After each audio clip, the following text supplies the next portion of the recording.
I'm Ellen Winner. I am a psychologist in the Department of Psychology at Boston College and also the chair of the department. My research focuses on the psychology of the arts.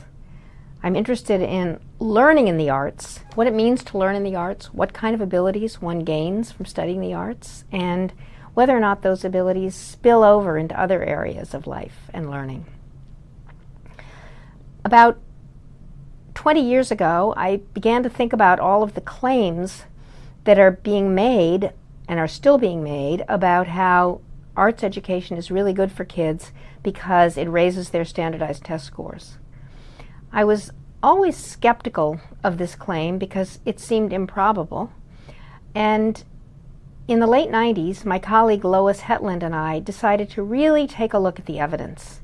And we searched for everything published and unpublished since 1950 on this topic and did a series of meta-analyses to determine whether there was any evidence that studying the arts actually causes academic grades and test scores, which means verbal and math test scores, to rise.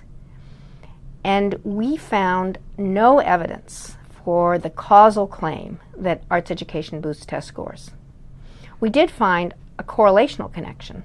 Students who take a lot of arts have higher test scores than students who take fewer arts or no arts.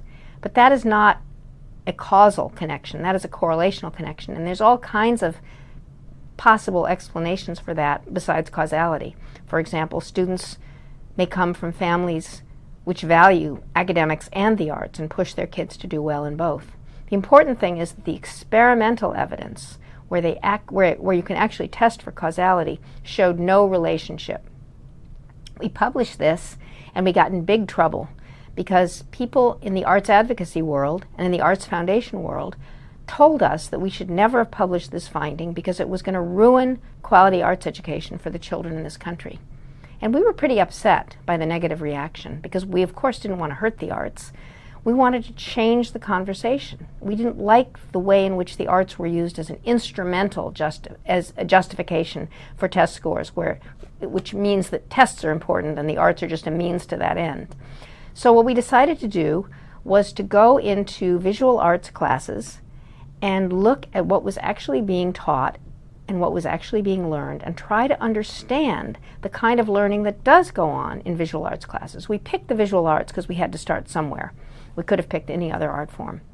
And we spent a year videotaping and interviewing. And then we spent another year coding our videotapes. And we came out with a framework of the kinds of broad habits of mind that we believe students are learning from the arts that have nothing to do with test scores. So these habits of mind include things like learning to look closely, learning to envision, which means generate mental images, learning to reflect, because in art classes students always have critique sessions where they have to learn to evaluate their own work and others' work, and they also have to talk about the process that they used in creating a work of art. So a lot of metacognitive skills are being trained. They learn to persist because projects take a long time. They're not one-shot worksheets. They learn to what we call stretch and explore, take risks, muck around, try to discover things. So these are some of the broad habits of mind that we saw being taught. Amazingly to us, the framework, which we published in a book called Studio Thinking, The Real Benefits of Visual Arts Education, the framework went viral. And art teachers all around the country, and even in some other countries, started to use this framework. Many art teachers said, we were doing this all along, but now you've given us the language for it and the theory for it. Other teachers said, we weren't doing it, but we want to start doing it. We're now embarked on the more difficult venture of trying to figure out how to assess the extent to which these habits of mind are learned in art classes, and then to assess the extent to which these habits of mind, if learned, actually transfer to other areas of the curriculum. So for example, if a child learns to look really closely in visual arts classes, does that inclination to observe carefully spill over into, say, biology class? Or if a child learns to envision and generate mental images and manipulate mental images in art class, does that spill over into, say, a physics class.